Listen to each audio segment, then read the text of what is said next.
Okay, we're going to be starting now for a number of modules in our critical care curriculum to look at venous thromboembolism. We're going to start with prophylaxis. This will likely be a three-part series, and then we'll move on to diagnosis and treatment.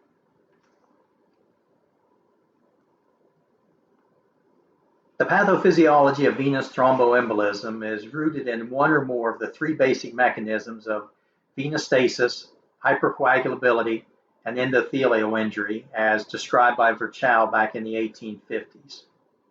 Now, just from consideration of the multiple potential causes of each component of Virchow's triad, it kind of follows, if you just look at some of the examples, that many general surgery patients are at elevated venous thromboembolism risk, as most of the procedures we perform involves a source and often multiple sources of each component of the triad. This is a risk that's shared by many non-surgical patients as well, with greater than 50% of all hospitalized patients being at elevated risk and approximately 25% at very high risk. Additionally, pulmonary embolism is the most common preventable cause of death in hospitalized patients and one of the highest causes of preventable death across the board in surgical patients. So steps to prevent venous thromboembolism are therefore of significant importance to us as surgeons and indeed to all providers caring for hospitalized patients. Both medical and surgical critically ill patients are at particular risk. So the ICU level of care warrants particular diligence in taking steps to prevent venous thromboembolism. A 2011 study summarized here, looking at over 440,000 patients in the ICU setting cared for between 2006 and 2010, demonstrated lower survival across the board in patients failing to receive timely VTE prophylaxis, as indicated by the dashed line here, or in whom it was contraindicated, as indicated in the solid black line here, as compared to patients receiving VTE prophylaxis, noted in the gray line here. Outside of the ICU, though, what are other patients who are at increased risk? Well, several risk assessment scores have been validated looking at this in the literature. One that's frequently used in hospitalized patients is the Padua score, which incorporates 11 risk factors into a scoring system. The risk factors of neoplasm, history of present clot, immobility, known hypercoagulable state, and recent surgery or trauma are weighed the heaviest, while also accounting for advanced age, cardiac or pulmonary failure, history of MI or CVA, presence of an acute inflammatory process, obesity, and hormonal therapies as additional predisposing conditions. And scores of 4 or above warrant VTE prophylaxis, which, as you can see, really, if you just think about it, would really entail the vast majority of our hospitalized general surgery patients, just given the reduced mobility and the recent surgery. When we say immobility or reduced mobility, though, what do we really mean by that? What's that mean? Well, different standards are actually noted across the literature, but if we're sticking with the Padua criteria, it means immobility or probability of immobility for 3 or more days. Another recognized definition is patients spending greater than half of their waking hours in bed, which would account for a significant number of patients, a high percentage of patients on the general surgery service. Now, one thing I would really like to emphasize, and we'll try to emphasize this several times throughout the modules, is that we really don't do an adequate job on mobilizing our patients, of overcoming or minimizing the immobility that comes with surgery. And there's certainly not a lot in the literature about it because, no drug monies, no pharmaceutical companies are making money on patients being ambulated more. But if there's one thing that we probably should do a better job of in relation to venous thromboembolism prophylaxis, it's getting our patients moving more consistently and earlier in the postoperative period.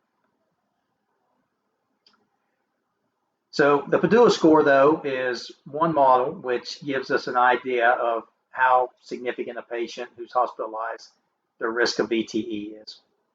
A similar VTE predictive model was developed from data generated by the International Medical Prevention Registry on Venous Thromboembolism, or the so-called IMPROVE group, and utilizes 7 risk factors of prior clot, known hypercoagulable state, lower extremity paralysis, active neoplasm, immobility for greater than a week, ICU admission, and age greater than 60 as risk factors, recognized risk factors and validated risk factors, with prophylaxis called for with scores of 3 and above. Now you'll note that the IMPROVE criteria does not account for the increased VTE risk conferred by surgery, and that's because it was constructed from medical data. That's because the IMPROVE trial is based on medical patients, and so the utility is therefore limited in surgery patients. So why am I presenting it here in a surgical presentation? I think it's worthwhile to be familiar with some of the IMPROVE data because they've done a pretty good job of looking at and quantifying the risk of bleeding complications in patients given VTE prophylaxis. And unlike what many of us were taught in training, there is some increased risk in bleeding in patients receiving VTE prophylaxis. If it's done appropriately, it's not high, but there is an increased risk there. The IMPROVE data specifically shows a slight trend toward increased incidence of bleeding with chemical prophylaxis. For example, 2.4% bleeding complication risk versus 1.9% with low molecular weight heparin versus without. The risk factors for increased bleeding, which fell out on multiple logistic regression analysis in the IMPROVE experience, were renal failure, male sex, age greater than 85, cancer, presence of a central line, the patient being in the ICU, liver failure, thrombocytopenia less than 50,000, recent bleeding, and an active peptic ulcer. Now, none of these in and of themselves are necessarily contraindications, but taken together, they may lead us to hold chemical prophylaxis in some instances, particularly if the bleeding risk score here, as tabulated by the IMPROVE criteria, is greater than or equal to 7 when patients have, in such instances, a 4% risk of major bleeding. So just from, I don't necessarily always calculate the score honestly, but I think this supports, the common sense observation that, hey, somebody's got liver failure, somebody's got a low platelet count, somebody's got renal failure, or other reasons to have platelet dysfunction. Those may be patients you may need to be more cautious and be more conservative in dosing them with chemical VTE prophylaxis. So I believe it's helpful to be, aware of the IMPROVE data in order to recognize risk factors for bleeding in patients receiving chemical prophylaxis. It is, again, though, a medical database, so application to surgical patients is otherwise limited. The Caprini model, meanwhile, which is listed here, is a clinical assessment tool for venous thromboembolic risk designed for surgical patients based on data from surgical patients. So the Caprini score is from surgical patients for surgical patients, so to speak. Since its initial development in 1991, the Caprini model has become the most widely used risk assessment tool for surgical patients. As you can see here, as summarized on the current up-to-date article, it's a bit more involved with greater than 30 graded risk factors. These include, just to summarize, age with increased risk recognized with more elderly patients, and the nature of surgery with laparoscopic cases and cases of longer duration being associated with increased risk, and joint, orthopedic trauma, and spinal cord trauma patients being at highest risk. Also factored in are past and chronic health conditions such as prior venous thromboembolism, known hypercoagulable state, inflammatory bowel disease, COPD, and varicose veins, as well as acute conditions including recent stroke, pregnancy, sepsis, pneumonia, and congestive heart failure. The currently used Caprini score, which was modified by the American Academy of Chest Physicians, is the most widely used VTE risk assessment model in surgical patients. With scores of 3 and above, warranting perioperative VTE prophylaxis, and scores of 5 and above strongly calling for it.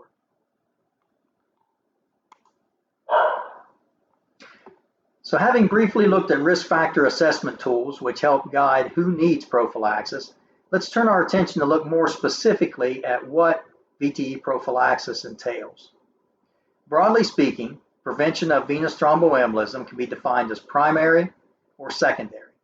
Secondary prevention measures, which we're not going to talk a great deal about, but these involve early detection and treatment of subclinical venous thromboembolism by screening patients at risk who, for whatever reason, cannot receive optimal primary prophylactic measures.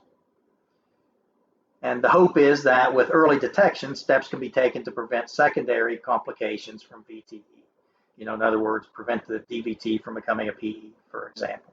The most common example of this in our practice is trauma patients with ongoing bleeding or severe CNS injuries, which preclude chemical primary prophylaxis. In such cases, we typically perform weekly duplex studies of the lower extremity with consideration of IVC filter placement if a proximal DVT is detected. These are relatively rare situations, though, so most discussion that is going to be conducted in these modules concerns primary prophylactic measures here, of which there are 2 basic categories: mechanical prophylaxis and chemical prophylaxis. Let's look at mechanical prophylaxis first. Now again, the primary mechanical measure, which we probably don't emphasize enough, is getting patients up and walking. We've seen that pretty much all the risk models and the data upon which they're developed cite immobility as a VTE risk factor. So the sooner we can get patients moving and eliminate this factor of immobility, the better. Additionally, there are 3 other commonly employed means of mechanical VTE prophylaxis. The mechanical devices used most commonly in general surgery patients are intermittent pneumatic compression devices, such as sequential compression devices. So let's look at these first. Sequential compression devices and other intermittent pneumatic compression devices work through 2 mechanisms. Number 1, as most recognize, by enhancing blood flow through the deep venous system, thereby decreasing venous stasis, essentially doing what the muscles of the lower leg and the legs do while you're walking. The second mechanism, though, is through reduction of plasminogen activator inhibitor, which increases plasminogen effect and thereby increases endogenous fibrinolytic activity. Now, despite fairly ubiquitous use, data on the efficacy and safety of intermittent pneumatic compression devices is actually surprisingly limited. One of the best trials was published in Lancet in 2013 and documented a European experience with 2,876 immobile stroke patients. Intermittent pneumatic compression was associated with a decrease in proximal DVT rate at 8.5 versus 12.1%, as highlighted here in the yellow. On the downside, though, the SCD group had more extremity skin breaks at 3.1 versus 1.4%, and a slightly higher fall risk at 2.3 versus 1.7% risk, as highlighted in the green at the bottom of the data here. So SCDs do help some in the prevention of venous thromboembolism, but they do come at a little bit of a downside. So I recommend using SCDs in the majority of our patients. But again, if the patient's a significant fall risk, that has to be considered and factored in as well. Well, what about compression hose? Such benefit has not really been seen with most studies that have been done with compression stockings. While graduated compression hose have clear benefit in the setting of chronic venous disease in regards to swelling and ulcers, they do not appear to be helpful in the acute setting in regards to DVT prevention. Indeed, some experiences, such as this one published in Chest in 2013, actually associate compression hose with an increase in DVT rate. Specifically in this study, 10%, as pictured in the green here, versus 7.2% with nothing, and 4.8% with SCDs. So SCDs, yes, have a role or some benefit. Compression hose in the acute setting, I do not use based on this and other reports which have presented either no efficacy or, again, in some instances, actual harm. Now, SCD use can obviously be problematic in patients with extremity trauma and others undergoing orthopedic or vascular procedures. In such instances, what about foot pumps? Really, there's even less data available on foot pumps, but they do appear to convey some benefit. A 2014 Cochrane review, which is summarized here, basically summed it up with a single paragraph, basically saying that the data is not definitive, but appears to indicate that foot pumps are better than nothing, but not quite as good as SCDs. And if you can't use them on one of the lower extremities, there's still benefit from using them on the one extremity which is available. So I'll tend to just use an SCD on one of the extremities rather than going to foot pumps. But if for some reason that's not feasible, then utilization of foot pumps does appear to potentially convey some benefit. Another Cochrane review tackled the question of whether mechanical and chemical VTE prophylaxis are synergistic or not. In other words, is mechanical prophylaxis only helpful in patients not receiving chemical prophylaxis? If you're already on low molecular weight heparin or sub-Q unfractionated heparin, is having patients on SCDs, is that redundant without benefit? Based on this 2008 Cochrane review, the Cochrane group concluded that outcomes are better with combined therapy, at least in surgical patients. They specifically found an incidence of DVT being decreased from 4.2% with chemical prophylaxis alone to 0.7% with chemical prophylaxis plus mechanical prophylaxis. So to me, this makes discussions regarding chemical versus mechanical prophylaxis moot. Unless contraindicated, in moderate and high-risk patients, we should use both. So again, in most patients, I'll use SCDs and chemical prophylaxis unless one or the other or both in some instances are contraindicated. Now, having said that, we do need to look at a more recent study which seems to kind of contradict this conclusion. The PREVENT trial. This was a multi-center randomized prospective trial conducted between 2014 and 2018 with a mixed population of medical, surgical, and trauma ICU patients. So an ICU mixed patient population. And the patients all patients received chemical prophylaxis, either low molecular weight heparin or unfractionated heparin. And then they compared either those receiving the chemical prophylaxis alone versus in combination with SCDs. In addition to following clinical outcomes, the patients had bi-weekly duplex studies, and they were followed until they were discharged out of the ICU, died, regained full mobility, or until day 28. And as part of the study protocol, they had to ensure that the SCDs were in place greater than 18 hours a day, because that recognizes, I think, an important consideration that just like a lot of times we write for patients to mobilize, does it happen, does it not? You really have to be hypervigilant to make sure it does. In similar fashion, keeping the SCDs on the patients. How often is it you go in the ICU or the regular surgical ward and, they're up against the wall or they're off the patient at the bottom of the bed and stuff. So actually keeping them on. And in this study, they reportedly in their protocol assured that the SCDs were in place at least 18 hours a day. So what did the study show? While there was a slight trend to decrease proximal DVT rate at 3.9 versus 4.2%, this did not reach statistical significance.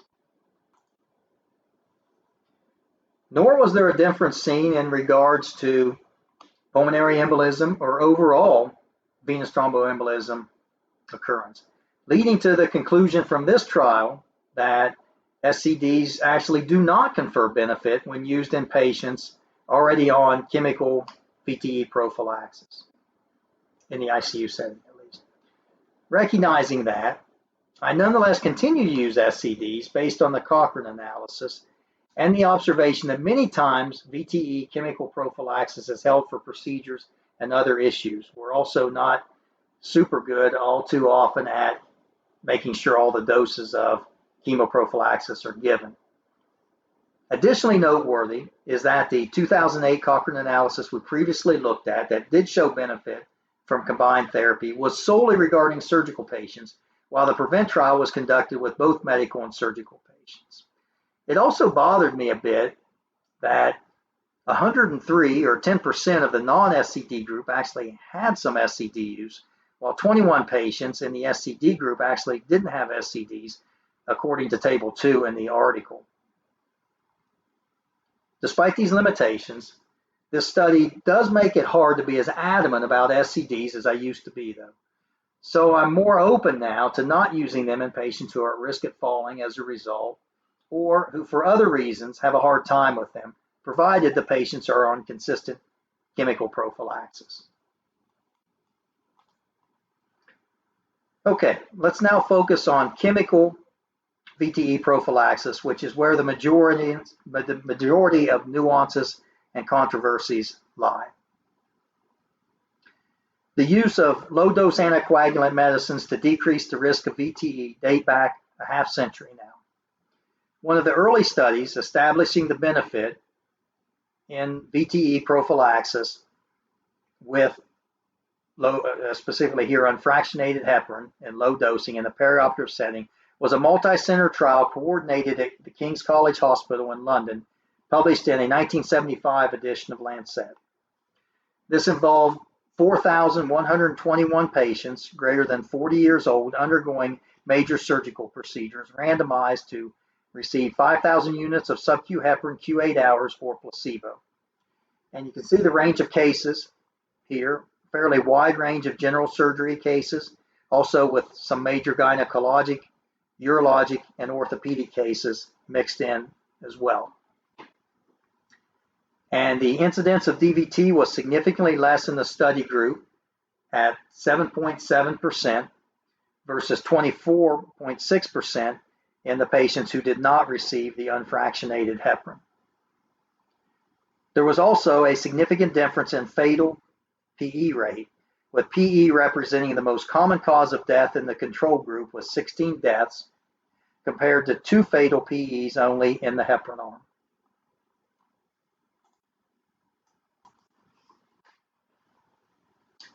Another influential study supporting the use of low-dose prophylactic sub-Q heparin was published in the New England Journal of Medicine in 1988, with unfractionated heparin in this study being associated with decreased DVT rate, decreased proximal DVT rate, decreased pulmonary embolism, and decreased mortality. So this was a fairly influential New England Journal article, which really played a major role in making chemical DVT prophylaxis and VTE prophylaxis standard of care. In 1991, just 3 years after this New England Journal article was published, the initial iteration of the Caprini score was published, and the use of perioperative DVT chemical prophylaxis for patients with higher scores began to become established as a standard of care, as we've said, for moderate and high-risk patients. And I recall very clearly a case I encountered several years after this as a resident, when a morbidly obese but otherwise healthy 28-year-old female patient who stayed overnight due to nausea after an uneventful elective laparoscopic cholecystectomy coded and died from a massive PE. At that point, looking at that case, in the absence of increased bleeding risk or other contraindications, I started using both chemical and mechanical prophylaxis on any surgery more substantial than like a sub-Q mass excision. And most other surgeons gradually came to adapt a similar mindset.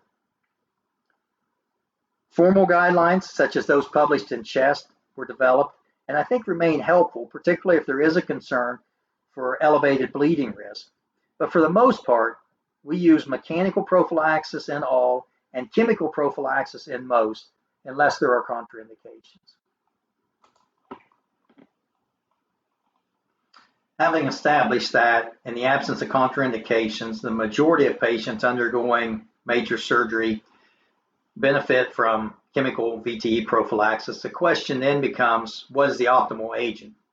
The initial data was established with unfractionated heparin, but with the development of low molecular weight heparin with its longer half-life and other potential advantages, prompted a number of studies in both the orthopedic and the general surgery literature, which demonstrated at least equivalence and likely benefit from low molecular weight over unfractionated heparin. One example of these early publications was the Enoxacan 1 trial, published in a 1997 edition of the British Journal of Surgery, demonstrated slightly better outcomes and easier dosing with enoxaparin compared to unfractionated heparin. This was a multinational, multi-center, double-blind, randomized prospective trial with 631 patients greater than 40 years of age undergoing major abdominal or pelvic surgery for cancer. And they compared unfractionated heparin administered 2 hours preoperatively and then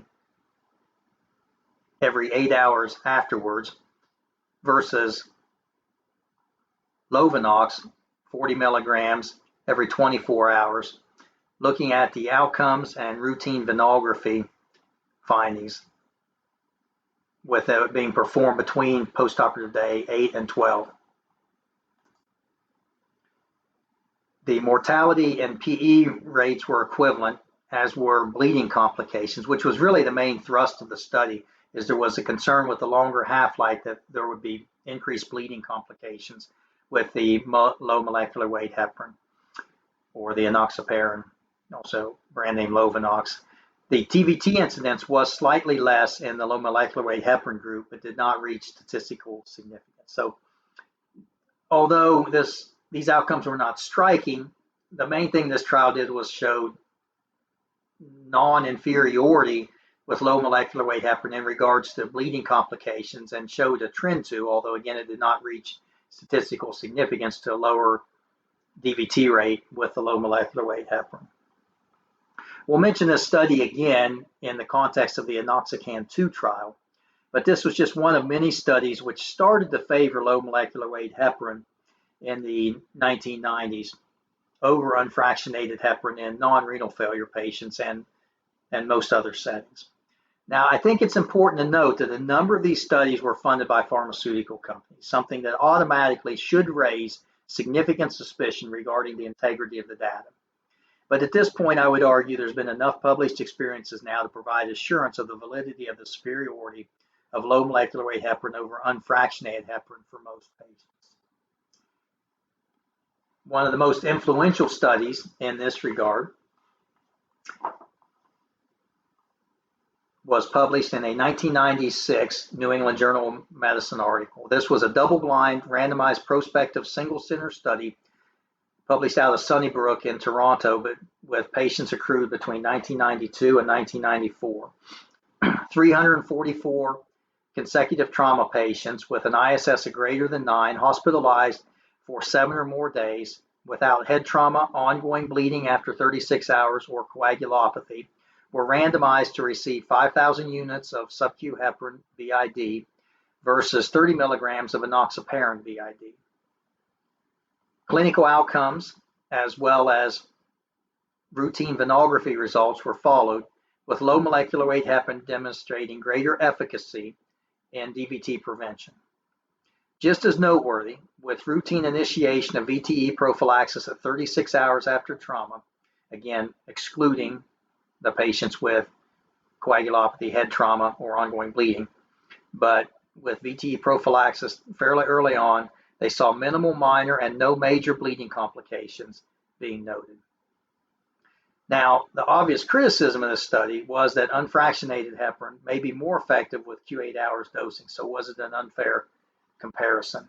They were looking at also compliance and whether missed doses were, and that's the reason they did them both BID, but that's a fair criticism of this trial, which nonetheless, with its good outcomes, really further solidified the role of low molecular weight heparin as the favored VTE prophylactic chemical medication. A more recent publication, led by the University of Michigan Trauma Group, further supported improved outcomes with low molecular weight heparin relative to unfractionated heparin and addressed the limitations of the '96 New England Journal study. This was a multi-center review of outcomes with 18,010 trauma patients with injury severity scores greater than 5 hospitalized across 23 centers between 2014 and 2016. The majority, specifically 83% here, received low molecular weight heparin, 2/3 of which received dosing of 40 milligrams once daily, and 1/3 of which approximately received 30 milligrams once daily, BID. So most got 40 milligrams daily. About 1/3, though, got 30 milligrams BID. Whereas 17% received unfractionated heparin, a significant majority of which were dosed in the TID dosing. 87% specifically received 5,000 units of unfractionated heparin TID, while only 13% were dosed BID. So this wasn't controlled. This was, review of the Michigan database, essentially between that period of time. Prospectively obtained database, looked at subsequently. In regards to outcomes, in regards to mortality, DVT rate, PE rate, and overall venous thromboembolism rate, the low molecular weight heparin patients did better, leading to the conclusion that low molecular weight heparin was found to be superior to unfractionated heparin in reducing the incidence of mortality and VTE events among trauma patients. Therefore, low molecular weight heparin should be the preferred VTE prophylactic agent for use in hospitalized trauma patients. And then they add on further investigation should be conducted regarding the efficacy of once daily versus twice daily dosing regimens of enoxaparin. So the authors provided further support favoring the use of low molecular weight heparin over unfractionated heparin in the absence of renal failure, but also raised the question of optimal low molecular weight heparin dosing and timing, alluding to an earlier article which showed a trend toward improved outcomes with 30 milligrams of BID enoxaparin versus 40 daily. We'll return to this question later when we look at trauma and other general surgical subsets of patients. But the spoiler is that we will see data to support BID dosing with trauma patients and bariatric patients, but not currently other general surgical patients, unless they're overweight. So trauma and obese patients, BID dosing, other general surgery patients, daily dosing, at least for now. And we'll give that some discussion later on.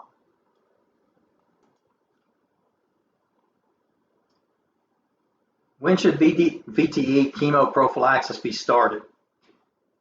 Studies really dedicated to answering this question are quite limited, and I really couldn't find good sources to improve upon the up-to-date summation here, so I'll just recite it. For most patients in whom thromboprophylaxis is indicated and the risk of bleeding is low, experts agree that mechanical methods may commence just before surgery and that pharmacologic agents should ideally commence within 2 to 12 hours preoperatively. So basically, start it before the OR when you have an elective case, or with trauma admissions, we'll look into that a lot more in depth here because there's a lot of variables there. But essentially, they get it in pre-op holding. Once you start the VTE prophylaxis, there is data indicating that you really need to keep it going in as an uninterrupted fashion as possible, unless you've got bleeding or other complicating issues. Dr. Marty Schreiber and colleagues out of Oregon Health Sciences prospectively reviewed data from 202 patients admitted between 2007 and 2012. Specifically, these were 73 trauma patients and 129 general surgery patients. They found an overall incidence of DVT at 15.8%. And multivariate analysis demonstrated two factors: missed doses of DVT prophylaxis, along with age greater than 50 as predictive of VTE risk. So what statistically fell out was missing doses of the VTE chemoprophylaxis and age greater than 50. And the number of missed doses correlated with the risk of DVT occurrence, with statistical significance noted starting with 2 or more doses being missed. So it's important not just to get the VTE prophylaxis started in a timely fashion, but also to see that dosing is not interrupted unless truly indicated. How long do we keep the VTE prophylaxis going? With certain exceptions we'll look at, there's not great data to guide this, unfortunately, but for the most patients, DVT prophylaxis is continued until they're fully ambulatory and or discharged. For patients with ongoing limitations on mobility, continued dosing after discharge may be indicated, particularly for trauma patients and patients having undergone abdominal and pelvic procedures for cancer. And we'll look at these specifics later on.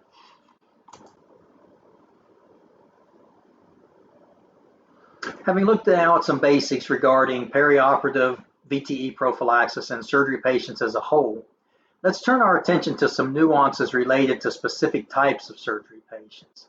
And I believe that 4 specific groups warrant specific consideration: trauma patients, those with epidural catheters and other neuroaxial procedures, surgical oncology cases, and bariatric patients. And we'll proceed with these over the next couple of podcasts.